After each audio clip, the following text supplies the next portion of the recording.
What is up, guys? The Bix is here, coming at you with another Overwatch video. Today, I'm going to be doing the Season 5 tier list. Okay, so keep in mind this is for low elo. This is for helping you climb out of bronze, silver, gold, maybe platinum.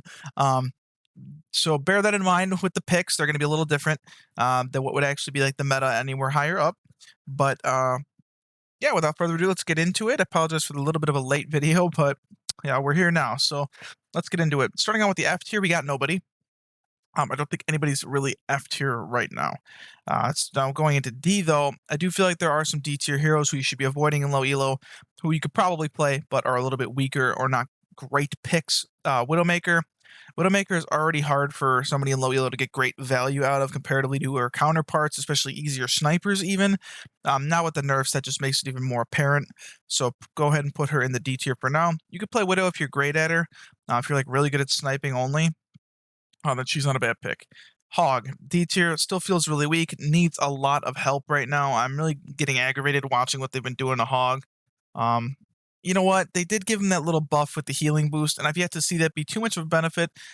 I'll go ahead and give him a little bit of a boost to put him in C tier because I do feel like that will help the healing boost, but I'm still just not seeing him as a top tier pick.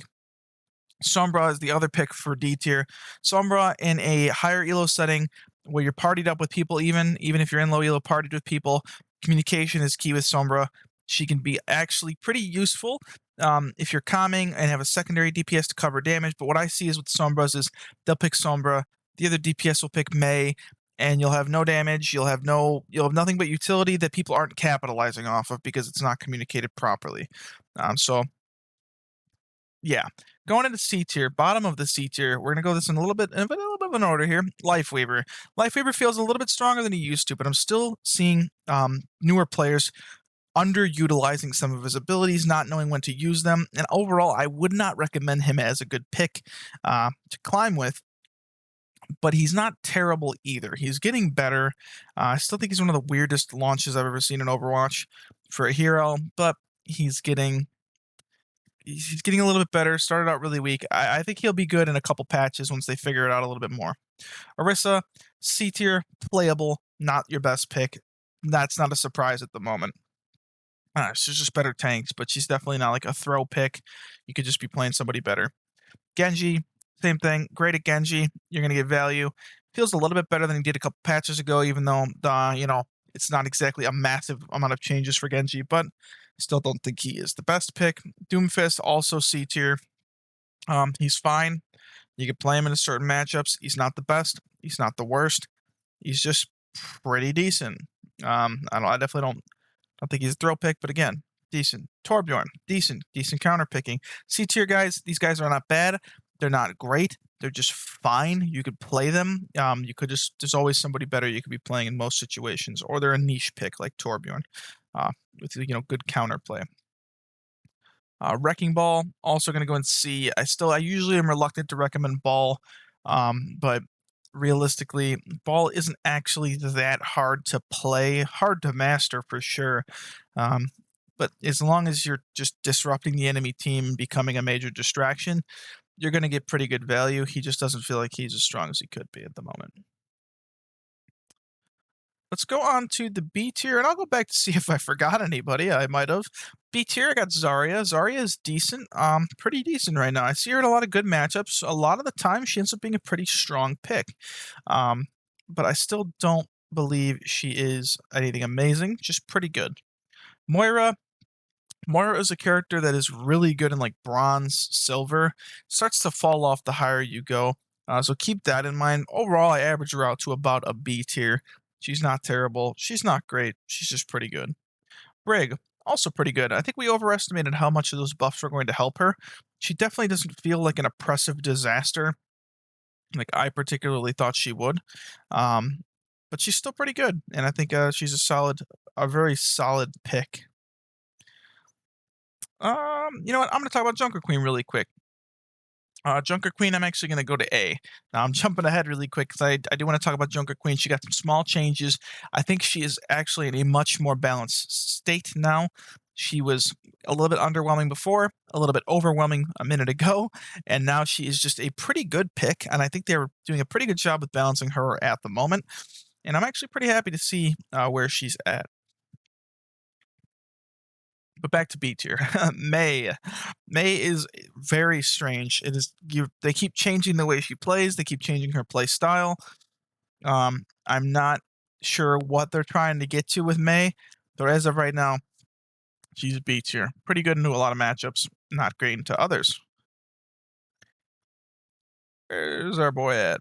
Hanzo. Hanzo goes B. A little bit of nerfs for his ability to kill, which is artificially buffed Reaper. But as for his overall strength, he's still fine. He's still pretty good. I don't have much of a problem with where Hanzo is at the moment. Just decent overall. Bastion, still in the B tier for me. I don't believe that he is as good as he is in low elo and high elo, but definitely not a bad pick because people will just sit there and let you just abuse your turret form. If you've ever played in the bronze, silver, gold lobby, people will fail to pull you out of turret form. They will fail to focus you down, and you will just get to run people over. Contrary to popular belief, I'm still putting Ryan at A tier. I think in low elo, Ryan's one of the best picks. He's easy to play, easy to get value out of. Shatter can turn a whole team fight. Don't have too much complaints with Ryan. Symmetra, B tier, pretty good. At times, not great at others. She's really actually not that strong per se. But if people let you run around and ramp up your laser, you're going to do damage. Winston was one of the hardest ones to rank on this list because sometimes I consider him to be one of the best tanks, and sometimes I consider him to be an absolute throw pick. But I'm going to average him out to a B. I think he's fine right now. I don't think he's a bad pick, but he's decent. Ashe is A tier. Ashe is decent. Ashe is one of the most well-rounded DPS. She's almost never weak. The Bob nerf hurt her less than I thought it would, but it's still noticeable on how many Bobs you're going to get per game. They called it a bug fix, but it was a nerf because they fixed that bug before, saying it wasn't a bug. It was a bug that she wasn't getting all charge during the Bob. So whatever, Blizzard doing Blizzard things. She goes to A tier. She's pretty good. You can't go wrong with her, which is why I'm going to put Soldier in B tier. Soldier is one tier lower than Ashe, in my opinion, just a little less well-rounded. More mobility, sure, but lower potential. And to me, if you could play Soldier, you could probably play Ashe pretty well. So I would recommend Ashe over Soldier, personally. Cassidy, B tier. I'm not quite sure if that's accurate. I really cannot get a full read on this new grenade because it is definitely more of a counter pick deal now, but it's harder to use. So I think for low elo, I'm going to put him in B cautiously, but take that one with a grain of salt. We'll see where it's at. Zen's also going B. While his Discord is one of the most free value abilities in the game. He's pretty hard to play. He's hard to get value out of compared to somebody a little bit easier. And if you're playing bad on Zen, you're going to be end up throwing the game. So we're going to put him in B, a reluctant B tier. Sigma's A tier. Sigma's still pretty good. I love him when Sigma's good. He's one of the least frustrating tanks to play against, in my opinion. I find him to be very balanced. I like Sigma. I like playing Sigma. I like playing against Sigma. I don't mind Sigma at all. And I still think he is really strong, and I'm fine with it staying that way. Ramattra is A. He's still really good. Alt is just a win fight button. Keep that in mind when you're playing Ramattra, that if you have your alt up, you're probably going to win fights. And if you could build alt charge really quickly on Ramattra, I would say you're pretty much safe to just continuously play him over and over again. And if you want a one-trick Ramattra, I don't think that's a bad call. Sigma and Ramattra, two of the most one-trickable tanks in the game.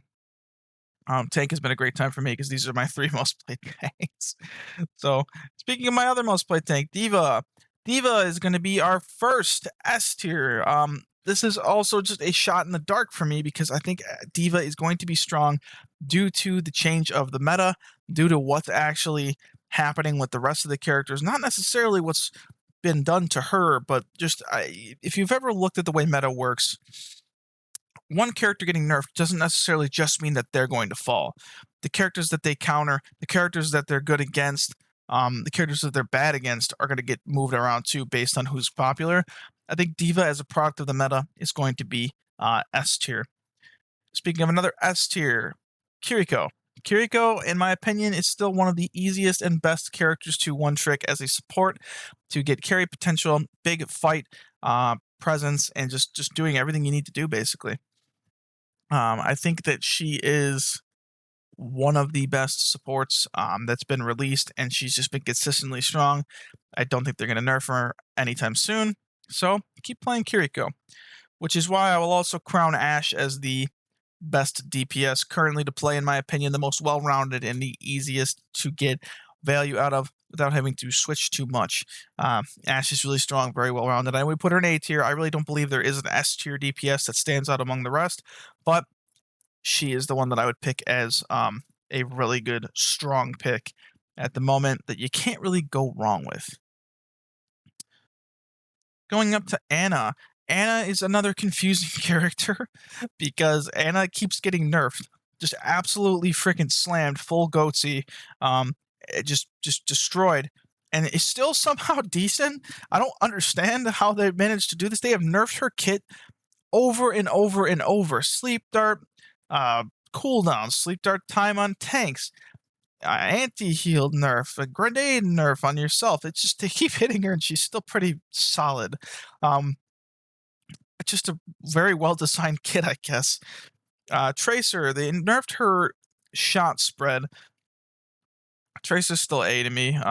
If you're great at Tracer, you can one trick her all the way. And she basically plays well into almost any comp. Know when you're getting countered, but other than that, Tracer's always a solid pick. Probably put her at like somewhere in the A tier. Echo is the other A tier DPS.